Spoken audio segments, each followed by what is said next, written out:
I don't know about the quality of this video, but I'm going to jump on in. Otherwise, otherwise my terrible trend of neglecting this little hobby will continue.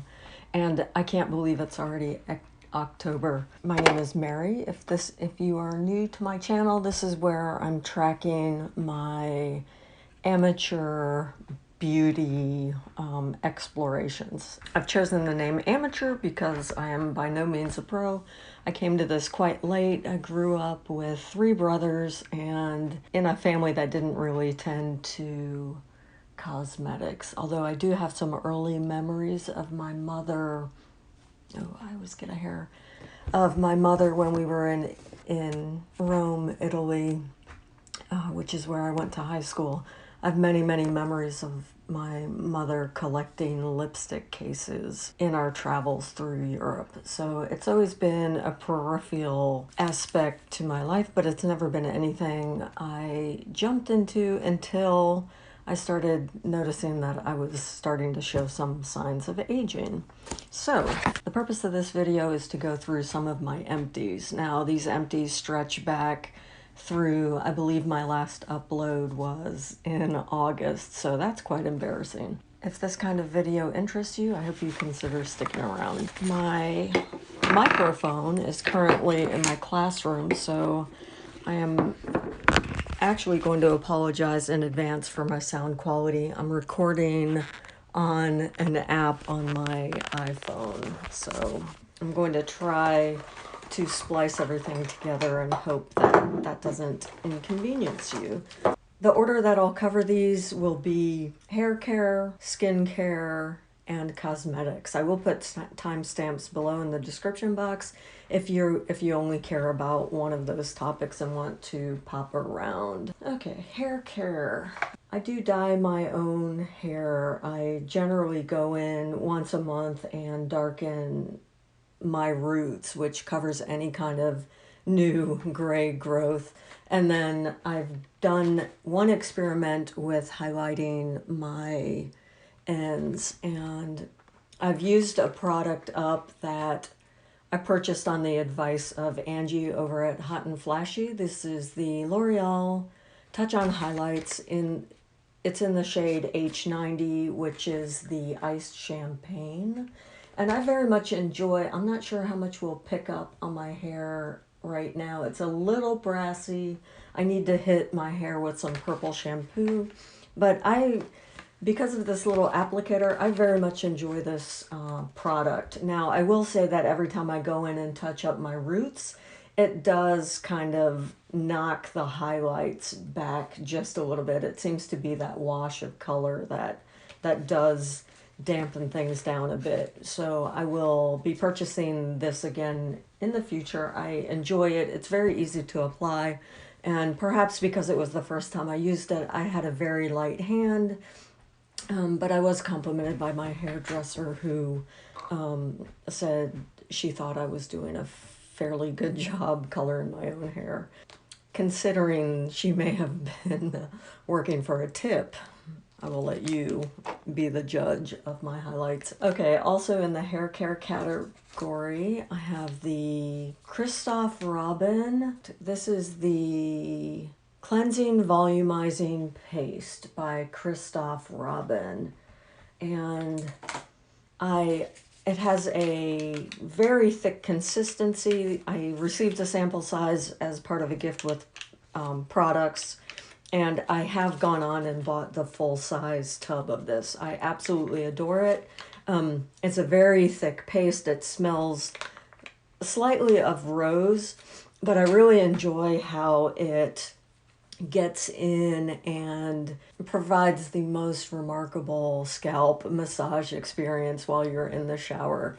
I generally just get a quarter-sized dollop in my hand, take my fingertips, daub it onto my scalp, and then massage in while I'm in the shower. And I do that, I shampoo about every 3 or 4 days. I believe it has a clay base, and that clay really does an extraordinary job at cleansing your scalp and providing long-term volume. Now I will say that if you have dry ends, as I do because I color, you will not want to massage this onto your ends, or you would want to, I generally pre-treat my ends with a conditioner, and I just focus this product around the crown of my head, and it does an extraordinary job at removing any kind of buildup, product buildup that you might have in your hair. All right, another similar product also was a single use or sample size is the ACV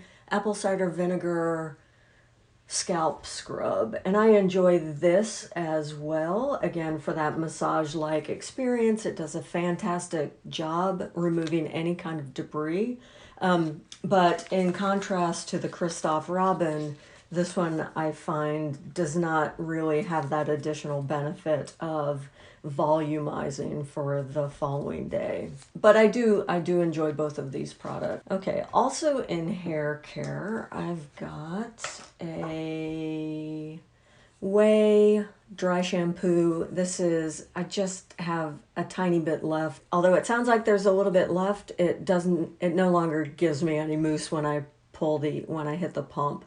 So this will be retired. I enjoyed it, but I have a new holy grail for dry shampoos, which I'll share with you in an upcoming favorites video. I will do a favorites video for September. Wow, I don't know where September went.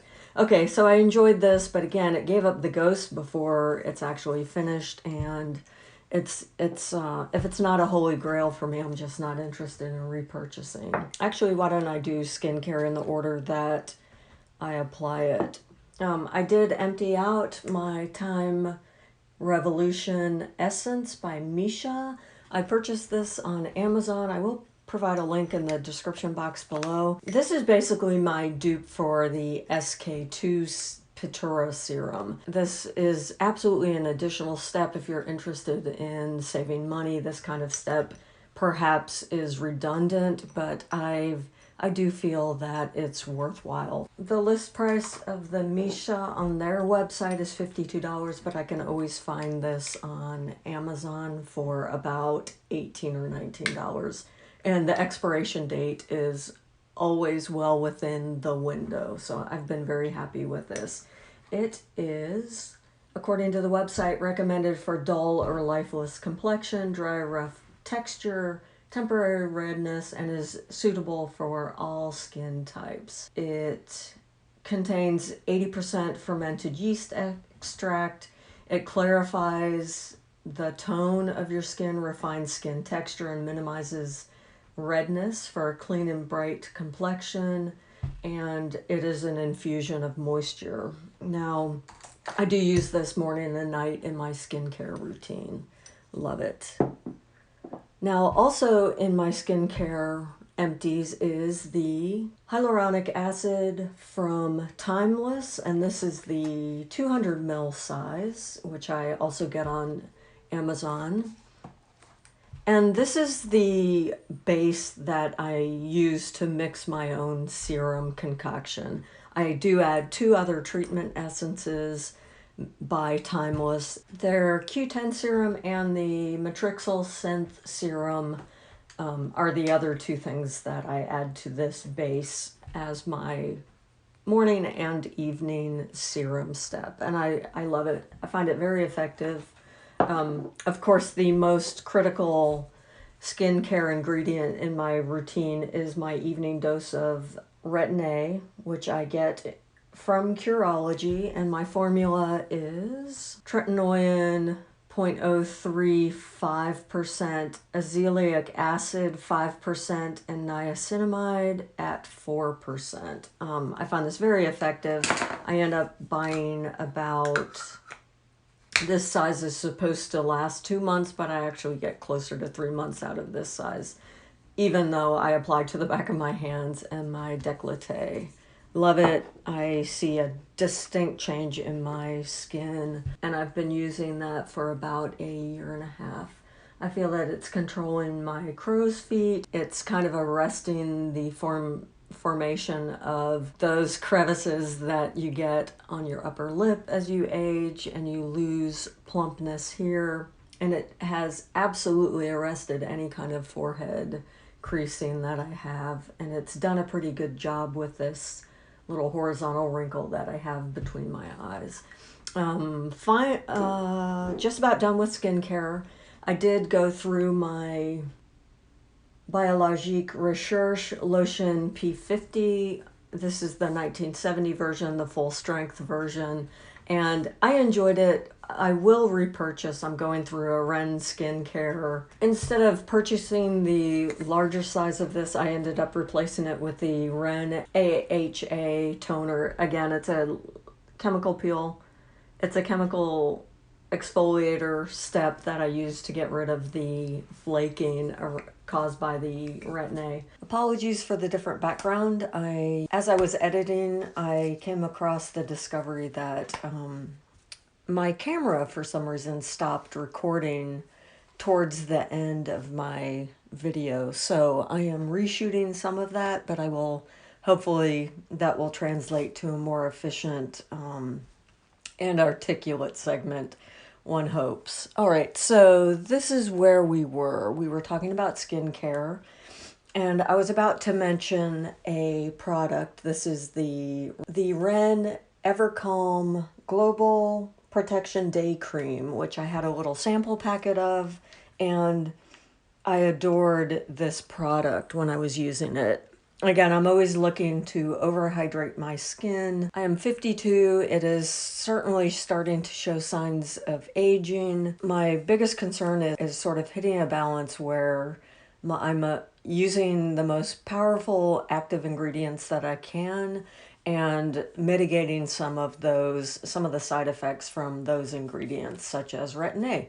So the peeling around my muzzle, I just feel is going to be a balancing act between using the right chemical exfoliator, the right kind of hydrating serums, and the best moisturizer for daytime and nighttime that I can find.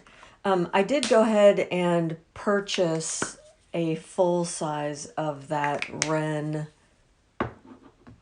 cream. It has a slightly botanical scent. This is the consistency. I'm actually sitting in front of a window and using a combination of natural light and the ring light because it is well past 5 o'clock. And workout paused. Whoops. Workout finished. Apparently I forgot to turn off my watch when my treadmill was over. Okay, so this product retails for $49. It has some interesting active ingredients. Reading off the Sephora site, it's their best-selling moisturizer, soothing and anti-aging benefits, boosted with powerful antioxidants, protects from UV damage and premature aging, formulated for all skin types, especially those with sensitive skin. It has some bio-extracts as its active ingredient, Roman chamomile and calendula oil to soothe, calm, and heal the skin, reduces redness, and calms the senses. Powerful antioxidants, free radical scavengers, formulated with seaweed, Arctic cranberry seed oil, and candle tree leaves. All right, so Ren prides themselves on being free from synthetic fragrances, and I find that my skin tolerates this cream quite well, even though it sort of has a strongly herbal scent to it. Okay, love this. That was replacing my prior Holy Grail moisturizer. This is the Clinique 72-Hour Moisture Surge. This is one that I purchased last summer at the Nordstrom anniversary sale. I love this. I love this moisturizer. However, I've read subsequently that whenever you have a moisturizer in a tub like this, of course, you are exposing it to air over the course of, in my case, 8 months. So you can lose effectiveness for those active ingredients just through the process of oxidation. I still enjoy this moisturizer. I feel I may cycle it through my routine again, but there are some other moisturizers I would like to try. For facial oils, in my travels, I used up this Rodan Oleoluso. This was a sample size that I ended up actually, I think using up after my Charleston trip. This is very, very heavily aromatic. Honestly, it was a convenient tube to have for travel, but I'm quite happy with my Lancer face oil, so I don't believe I'll be purchasing this again. Lemon and sage body butter. This smells disgusting, so I will not finish this packet, not even on my feet. I just do not care for the smell.